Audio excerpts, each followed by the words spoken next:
Welcome back friends, this is current affairs funda. आज की इस वीडियो में मैं रिव्यू करूंगा 21 अक्टूबर 2016 का एग्जाम।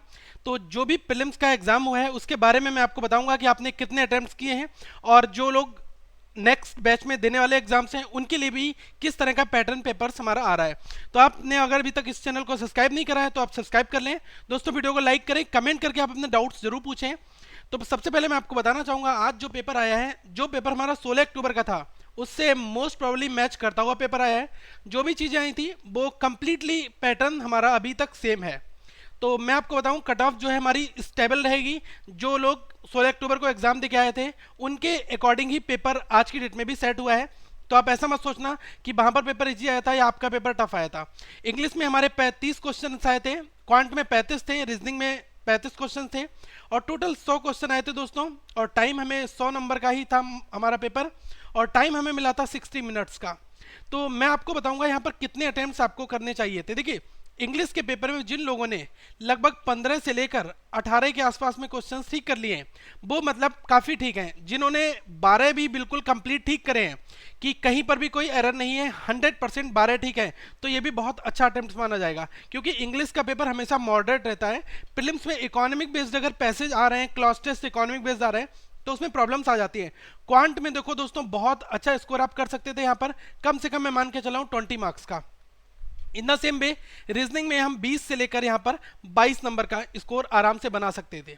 तो अगर मैं देखकर आपको यहाँ पर बताऊं तो टोटल हमारा जो बनता है वो बनता है 45 से लेकर 20 और 20 40 10 50 55 से लेकर हमने कम से कम यहाँ पर लगभग 60 क्वेश्चंस के आसपास में हमारी उम्मीद थी करने की। ओके, तो जिन लोगों ने इसके बीच में अटेम्प्ट्स किए हैं, मतलब अप्रॉक्स में मान के चलो 50 के ऊपर जिन लोगों ने अटेम्प्ट्स किए हैं वो बहुत अच्छे अटेम्प्ट्स आज पेपर में करके आए हैं और पेपर का सिनेरियो हमारा सेम था। तो आइए देखते हैं कौन कौन से टॉपिक से हमारे क्वेश्चंस यहाँ पर पूछे गए थे। तो देखो, पहले अप्रॉक्सीमेशन सिंप्लीफिकेशन था, यहाँ से हमारे 5 क्वेश्चंस एज इट इज आए थे। डेटा इंटरप्रिटेशन से 2 डीआई के हमारे सेट थे कंप्लीटली और इसमें दोस्तों 10 मार्क्स के हमारे ये सेट आए थे। और मैं आपको बताना चाहूंगा डीआई जो थी वो हमारी लाइन ग्राफ था, एज यूजुअल जैसा पीछे आया था लाइन थी और एक टेबल डीआई थी।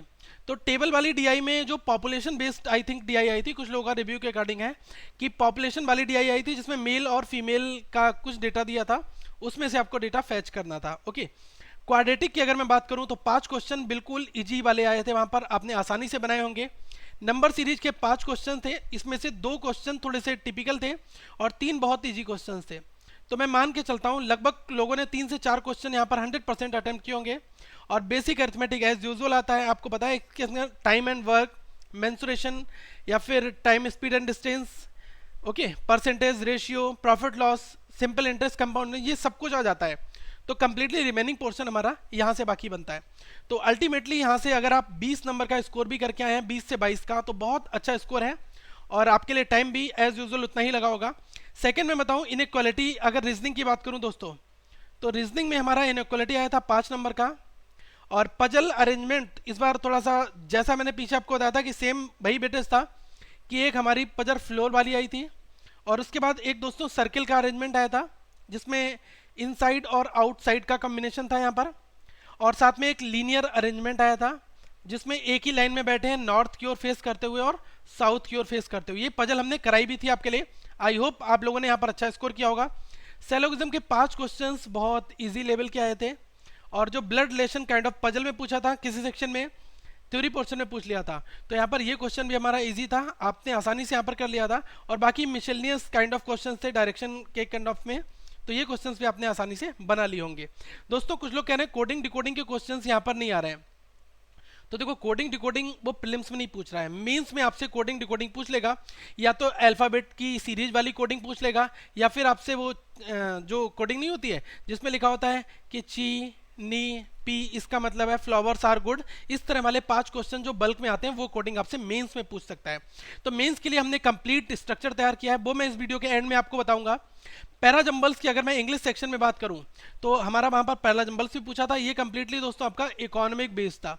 मैंने आपको बताया जो आजकल ट्रेडिशन चल रहा है ये कंप्लीटली न्यूज़पेपर से सारी चीजें पिक हो रही हैं, इस वजह से वहां पर इस तरह का पैटर्न आ रहा है। क्लॉज टेस्ट जो हमारा वहां पर आया था, ये दोस्तों आया था कि जो एजुकेशन सिस्टम है वो बेसिकली किस टेक्नोलॉजी पर आधारित है, क्या क्या टेक्नोलॉजिकल एडवांसमेंट वहां पर हो रहे हैं तो वहां पर टेक्नोलॉजी के यूजेस पूछे गए थे। ओके, तो इसके ऊपर हमारा क्लास टेस्ट था एजुकेशन सिस्टम के ऊपर आधारित। सेकंड में बात करूं स्पॉट द एरर और एरर स्पॉटिंग, ये हमारा क्वेश्चन काफी इंपॉर्टेंट सेक्शन रखता है और यहाँ से दोस्तों 10 क्वेश्चन हमारे बनते हैं। ठीक है, पैरा जंबल से एज यूजुअल हमारे 5 क्वेश्चन का सेट आता है, वो था। क्लास टेस्ट से 7 क्वेश्चन थे हमारे और रीडिंग कंप्रेंशन से हमारे 8 क्वेश्चंस थे। फाइन, तो ये हमारा कंप्लीट सिनेरियो बना था। रीडिंग कंप्रेंशन में इस बार भी एज यूजुअल जो हमारा सिनोनिम एंटोनिम्स वो चीज़ें भी नहीं पूछी गई थी और यहाँ से 8 क्वेश्चंस आपके आए थे। तो अब हमें ये समझना है कि मेंस के लिए हमें क्या करना होगा। देखो, जिन लोगों का प्रीलिम्स का एग्जाम आज की डेट में हो गया है, मैंने उन लोगों के लिए खास तौर पे आईबीपीएस पीओ के मेंस में जो भी चीज़ें आएंगी उनके ऊपर वीडियो बनाई है और ये एक दिन पहले मैंने वीडियोस जस्ट डाला है। तो जिन लोगों का प्रीलिम्स का एग्जाम हो चुका है वो लोग इस वीडियो को देख भी रहे हैं और मैं आपसे यही आशा करूंगा कि आपका प्रीलिम्स का एग्जाम हो चुका है तो आप कट ऑफ की छोड़ दो। अगर आप ये मान के चल रहे हैं कि आपके 40 क्वेश्चन आपने बनाए हैं, मिनिमम मैं बता रहा हूं, जिन लोगों ने मिनिमम 40 क्वेश्चन ही बनाए हैं और उसमें गलती होने के चांसेस बिल्कुल ना के बराबर है, मतलब उन्होंने कंप्लीट जितने क्वेश्चन आते थे उतने क्वेश्चन उन्होंने बनाए हैं, तो वो भी इस रेस में अभी भी हैं। क्योंकि लास्ट ईयर 37.5 कट ऑफ थी हमारी। जनरल की कट ऑफ बताऊं तो अगर आप 40 बनाकर आए हैं और अपने 40 क्वेश्चन बिल्कुल ठीक करे हैं तब डेफिनेटली आपको इतने मार्क्स तो कम से कम मिलेंगे और होप आशा मैं यही करता हूं कि आप मेंस के लिए क्वालिफाई कर सकते हैं। यहां पर दोस्तों आपके पास चांसेस हैं। फिर भी अगर आप क्लर्क के लिए एक सबक सीख सकते हैं, जिन लोगों का स्कोर यहां पर कम आया है, तो आप क्लर्क के मेंस की तैयारी बहुत अच्छे से करो क्योंकि क्लर्क का प्रीलिम्स थोड़ा सा इजी आता है, तो प्रीलिम्स में आप अच्छा स्कोर कर लोगे। तो अभी जो मैंने यहाँ पर आईबीपीएस पीओ के मेंस में आपको कौन से बड़े टॉपिक हैं जिन पर आपको कैसे प्रिपेयर करना है, ये सारी चीज़ें मैंने बताई हैं। तो दोस्तों आप इस वीडियो के लिंक को देखने के लिए डिस्क्रिप्शन बॉक्स में जा सकते हो और यहाँ इस इमेज पर क्लिक करके भी इस वीडियो को देख सकते हो। फाइन, ये 22 मिनट की वीडियो है और यहाँ पर मैंने सब कुछ आपको पॉइंट टू पॉइंट एक्सप्लेन किया हुआ है। ओके, नेक्स्ट मैं बात करूं दोस्तों, good luck for your next exam. जिन लोगों का नेक्स्ट शिफ्ट में एग्जाम है उनके लिए गुड लक। और आपको क्या करना है, ज़्यादा से ज़्यादा अपने आपको पेशेंस में रखना है, क्वेश्चंस पे ज़्यादा कंसंट्रेशन ढंग से करना है। ओके, कि जो क्वेश्चन इजी है, सिलेक्शन आपका इंपॉर्टेंट है, तो आप देख लो सिलोगिज्म के क्वेश्चंस को उठा लो, इनइक्वालिटी को बना लो, ये सारे क्वेश्चंस को आप बनाकर अच्छे नंबर दोस्तों यहाँ पर ला सकते हैं। Fine, so wish you all the best और आप इस वीडियो को लाइक करें, कमेंट करें, शेयर जरूर करें।